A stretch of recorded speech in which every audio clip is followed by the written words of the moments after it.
ನಮ್ಮ ಲಹರಿ ಸಂಸ್ಥೆ sir congratulation sir, congratulation. ಹಾಗೆ ನವೀನ್ ಸರ್ ಕಂಗ್ರ್ಯಾಚುಲೇಷನ್ಸ್. 50 ಇಯರ್ಸ್, ಒಳ್ಳೊಳ್ಳೆ ಸಾಂಗ್ಗಳು, ಒಳ್ಳೊಳ್ಳೆ ಫಿಲಮ್ಗಳು, ಹಾಗೆ ಇನ್ನು ಮುಂದೆ ಕೂಡ ಇದೇ ರೀತಿಯಾದ 100 ಇಯರ್ಸ್ ಆಗಲಿ ಅಂತ ನಾನು ಆಶಿಸ್ತೀನಿ. ಮೊದಲನೇದಾಗಿ ನಾನು ನಮ್ಮ ನಿರ್ದೇಶಕರ ಚಂದ್ರ ಸರ್ ಬಗ್ಗೆ ಮಾತಾಡಲೇಬೇಕು. ಅವ್ರ ಬಗ್ಗೆ ಮಾತಾಡ್ಬೇಕಂದ್ರೆ ನಿಜವಾಗ್ಲೂ ಒಂದಿನ ಸಾಲಲ್ಲ. ಯಾಕೆ ಅಂದರೆ ಅವ್ರನ್ನ ನಾನು ನೋಡಿದ್ದೀನಿ. ರಾಮಾಯಣ ಶುರು ಆಯಿತು ನಿಲ್ತು, ಮತ್ತೆ ಶುರು ಆದಾಗ ಆ ಫಸ್ಟ್ ಕ್ಯಾಮ್ರಾದಲ್ಲಿ ಶಾರ್ಟ್ ತೆಗೆದಾಗ ಕಣ್ಣಲ್ಲಿ ನೀರನ್ನ ನಾನು ನೋಡಿದ್ದೀನಿ. ಅಂದರೆ ಒಂದು ವ್ಯಕ್ತಿ, ಒಬ್ಬರು ನಿರ್ದೇಶಕರು 2 ವರ್ಷ, 3 ವರ್ಷ, 5 ವರ್ಷ ಕಾಯ್ತಾರೆ.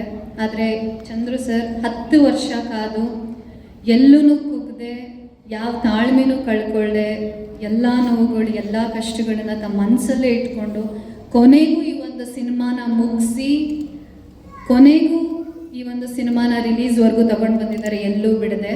ಸೊ ಅವ್ರಿಗೋಸ್ಕರ ನಾವೆಲ್ಲರೂ ಒಂದು ದೊಡ್ಡ ಚಪ್ಪಾಳೆನ ಕೊಡಲೇಬೇಕು ಚಂದ್ರು ಸರ್ಗೋಸ್ಕರ.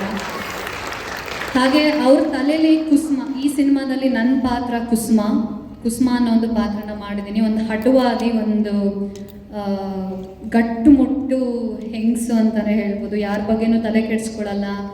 ಅವಳಿಗೆ ಇದು ಬೇಕಂದರೆ ಇದಾಗಬೇಕು, ಇದು ಬೇಡ ಅಂದರೆ ಇದು ಬೇಡ. ಒಂದು ಗಂಡಸ ರೀತಿಯಲ್ಲಿ ಇರೋವಂಥ ಒಂದು ಪಾತ್ರ ನನ್ನ ಪಾತ್ರ. ನಮ್ಮ ಚಂದ್ರು ಸರ್ಗೆ ಕುಸುಮ ಅನ್ನೋ ಪಾತ್ರ ತುಂಬಾ ಕನ್ಫ್ಯೂಷನ್ ಇತ್ತು. ಅದಕ್ಕೆ ಹೋಲೋರು ಬೇಕೇ ಬೇಕು, ನಾನು ಕುಸುಮ ಅನ್ನೋ ವಿಚಾರದಲ್ಲಿ ಕಾಂಪ್ರಮೈಸ್ ಆಗಲ್ಲ ಅಂತ ತುಂಬ ಹಠ ಕಷ್ಟಪಟ್ಟು ನಿಂತಿದ್ರು. ಐ ಥಿಂಕ್ ಸರ್ ನಿಮ್ಮ ಕುಸುಮ ಅನ್ನೋ ಪಾತ್ರ ನೀವೇನು ಕನ್ಸ್ಕೊಂಡಿದ್ರಿ ಅದನ್ನು ನಾನು ನನಸಾಗೋದಕ್ಕೆ ನನ್ನ ಕೈಲಾದಷ್ಟು ಪ್ರಯತ್ನನ ಕಷ್ಟಪಟ್ಟು ಮಾಡಿದ್ದೀನಿ. ನಿಮಗೆ ಅದು ಇಷ್ಟ ಆಗಿದೆ ಅಂತ ಅಂದ್ಕೊಳ್ತೀನಿ ಸರ್. 100%. Thank you sir. ಹಾಗೆ ನಮ್ಮ ಸಂತೋಷ್ ಅಪ್ಪಾಜಿ, ನಿಜವಾಗ್ಲೂ ಖುಷಿ ಆಗುತ್ತೆ. ಯಾಕೆ ಅಂದರೆ ಈಗ ಕ್ಯಾಮ್ರಾದಲ್ಲಿ ಆ್ಯಕ್ಟ್ ಮಾಡುವಾಗ ನೀನು ಇನ್ನೂ ಚೆನ್ನಾಗಿ ಮಾಡ್ತಿದ್ಯಾ ಅಂತ ನಿನಗೆ ಮೋಟಿವೇಟ್ ಮಾಡೋದಿದೆ ಅಲ್ಲ, ತುಂಬ ಖುಷಿ ಆಗುತ್ತೆ. ಮೇಕಪ್ ವೈಸ್ ಆಗಿರ್ಬೋದು, ನಾವು ಆ್ಯಕ್ಟ್ ಮಾಡುವಾಗ ನಮಗೆ ಇದನ್ನು ಇಂಪ್ರೂವೈಸ್ ಮಾಡ್ಕೊಳ್ಳೋದ್ರಾಗಿರ್ಬೋದು. ಆಮೇಲೆ ನಾವು ದಿನಕ್ಕೆ ತುಂಬ ಶಾರ್ಟ್ಗಳನ್ನು ತೆಗಿತಿದ್ವಿ, ಬೆಟ್ಟಗಳಲ್ಲಿ ತೆಗಿತಿದ್ವಿ, ಎಲ್ಲೆಲ್ಲೋ ತೆಗಿತಾ ಇದ್ವಿ. ಆ ಒಂದು ಜಾಗದಲ್ಲೆಲ್ಲ ನಮ್ಮ ಸಂತು ಸರ್ ಹಾಗೆ ಅವ್ರ ಟೀಮ್, ಅವ್ರು ನನಗೆ ಮಾಡ್ತಿದ್ದಂಥ ಸಪೋರ್ಟ್, ಹಾಗೆ ನಮ್ಮ ಇಡೀ ತಂಡಕ್ಕೆ ಮಾಡ್ತಿದ್ದಂಥ support. Thank you sir, thank you so much. ಇಡೀ ಚಿತ್ರದ ಜರ್ನಿಯಲ್ಲಿ ನನಗೆ ತುಂಬ ಸಪೋರ್ಟ್ ಮಾಡಿದ್ದಕ್ಕೆ ಥ್ಯಾಂಕ್ ಯು.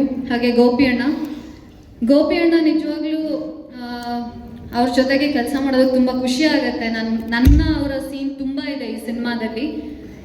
ನಾನು ಪ್ರತಿ ಸೀನ್ ಮಾಡುವಾಗ ಮೇಘಮ್ಮ ಈ ಥರ ಮಾಡಿದ್ರೆ ಚೆನ್ನಾಗಿರುತ್ತೆ, ಇದು ಸಖತ್ತಾಗಿ ಮಾಡಿದ್ಯಾ ಮೇಘಮ್ಮ, ಇದು ಇನ್ನೂ ಚೆನ್ನಾಗಿ ಮಾಡಿದ್ರೆ, ಡಬ್ಬಿಂಗಿಂದ ಹಿಡಿದು ಆ್ಯಕ್ಟಿಂಗಿಂದ ಹಿಡಿದು ಪ್ರತಿಯೊಂದರಲ್ಲೂ ಅವ್ರು ನನ್ನ ಜೊತೆಗೆ ನಿಂತು ನನಗೆ ಸಹಾಯ ಮಾಡಿದ್ದಾರೆ. ಇನ್ನು ಅವ್ರ ನಟನ ಬಗ್ಗೆ ನಾವು ಹೇಳೋಂಗೆ ಇಲ್ಲ sir. Thank you so much ಇಡೀ ಚಿತ್ರದ ಜರ್ನಿಯಲ್ಲಿ ನನ್ನ ಜೊತೆಗಿದ್ದು ಸಪೋರ್ಟ್ ಮಾಡಿದ್ದಕ್ಕೆ. ಹಾಗೆ ವಿನಯ್ ಅಷ್ಟು ಸ್ಟಾರ್ಗಳಿರ್ತಕ್ಕಂಥ ಕುಟುಂಬದಿಂದ ಬಂದ್ರೂ ಕೂಡ, ದೊಡ್ಡ ಮನೆ ಕುಟುಂಬದಿಂದ ಬಂದರೂ ಕೂಡ, ಎಲ್ಲೂ ಕೂಡ ಅವರಲ್ಲಿ ನಾನು ದೊಡ್ಡ ಮನೆಯವನು, ನಾನು ಸ್ಟಾರ್ ಕುಟುಂಬದಿಂದ ಬಂದವನು ಅಂತ ಒಂದು ಕಡೆನೂ ನಾವು ಯಾರೂ ಕೂಡ ನೋಡಲಿಲ್ಲ. ಒಂದು ಕೋ ಆ್ಯಕ್ಟರ್ ಆಗಿ, ಒಂದೊಳ್ಳೆ ಫ್ರೆಂಡ್ ಆಗಿ ನಮ್ಮ ಜೊತೆಗೆ ತುಂಬ ಚೆನ್ನಾಗಿದ್ರು, ತುಂಬ ಸಪೋರ್ಟ್ ಮಾಡಿದ್ದಾರೆ. ಒಳ್ಳೆ ಕೆಮಿಸ್ಟ್ರಿ ಇದೆ ನಮ್ಮಿಬ್ರಿಗೂ, ತುಂಬ ಚೆನ್ನಾಗಿ ಆ್ಯಕ್ಟ್ ಮಾಡಿದ್ದೀವಿ ಕೂಡ ನಾವು ಒಂದು ಸಿನಿಮಾದಲ್ಲಿ. Through out the cinema journey ನಮ್ಮ ಜೊತೆಗೆ ನಾವು ಆ್ಯಕ್ಟ್ ಮಾಡೋ ಕಲಾವಿದರು ನಮ್ಗೆ ಎಷ್ಟು ಸಪೋರ್ಟ್ ಮಾಡ್ತಾರೆ, ಅದು ತುಂಬಾ ಮುಖ್ಯ ಆಗುತ್ತೆ. So Vinay, thank you so much. Throughout the cinema journey ನನ್ನ ಜೊತೆಗಿದ್ದು ನಂಗೆ ಸಪೋರ್ಟ್ ಮಾಡೋದಕ್ಕೆ Arun Sagar, thank you so much. ಈ ಸಿನಿಮಾದ ಅರುಣ್ ಸಾಗರ್ ಬಗ್ಗೆ ಹೇಳಂಗೆ ಇಲ್ಲ, ನಿಮ್ಮೆಲ್ರಿಗೂ ಗೊತ್ತಿದೆ. So thank you so much for the support ನಮ್ಮ ಜೊತೆಗಿದ್ದಕ್ಕೆ. Poorna sir, thank you so much. Music ಬಗ್ಗೆ ನಾನು ಏನು ಹೇಳಂಗೆ ಇಲ್ಲ ಸರ್, ಎಲ್ಲರೂ ಹೇಳ್ತಾ ಇದ್ದಾರೆ. ಸಿನಿಮಾದಲ್ಲೂ ಇದಕ್ಕಿಂತ ತುಂಬ ಚೆನ್ನಾಗಿದೆ ಅಂತ ಹೇಳಕ್ಕೆ ಇಷ್ಟಪಡ್ತೀನಿ. ಹಾಗೆ ಇಲ್ಲಿರ್ತಕ್ಕಂಥ, ಹಾಗೆ ನಮ್ಮ ಕೂತಿರ್ತಕ್ಕಂಥ ನಮ್ಮ ನಾಗಿ ಸರ್, ಭರತ್, ಬಂಡೆ, ನಮ್ಮ ಶಿವು ಸರ್, ಹಾಗೆ ನಮ್ಮ ಫ್ರೆಂಡ್ಸ್ ಪ್ರಶಾಂತ್, ಅವ್ರಿಗೆಲ್ಲರೂ ಬಂದಿದ್ದಾರೆ. ತೆರೆ ಹಿಂದೆ ಇರ್ತಕ್ಕಂಥ ನಮ್ಮ ಟೆಕ್ನಿಷಿಯನ್ಸ್, ಅವ್ರಿಗೆಲ್ಲರೂ ಕೂಡ ನಾವೆಲ್ಲರೂ ಸೇರಿ ಕಷ್ಟಪಟ್ಟು ಒಂದು ಸಿನಿಮಾನ ಮಾಡಿದ್ದೀವಿ. ಎಲ್ಲರೂ ಬಂದು ನೋಡಿ ನಮಗೆ ಸಪೋರ್ಟ್ ಮಾಡಿ ಅಂತ ಕೇಳ್ಕೊಳ್ತೀನಿ. ಹಾಗೆ ನಮ್ಮ ಎಲ್ಲ ಮಾಧ್ಯಮ ಮಿತ್ರರಿಗೆ ಥ್ಯಾಂಕ್ ಯು ಸೋ ಮಚ್. ನನ್ನ ಪ್ರತಿಯೊಂದು ಜರ್ನಿಯಲ್ಲಿ, ಪ್ರತಿಯೊಂದು ಸ್ಟೆಪ್ಪಲ್ಲೂ ಕೂಡ ನೀವು ನಿಂತ್ಕೊಂಡು ನನಗೆ ಸಪೋರ್ಟ್ ಮಾಡಿದ್ದೀರಾ. ಇನ್ನು ಮುಂದೆನೂ ಹೀಗೆ ಸಪೋರ್ಟ್ ಮಾಡಿ ಅಂತ ಕೇಳ್ಕೊಳ್ತೀನಿ. Thank you so much. Thank you so much.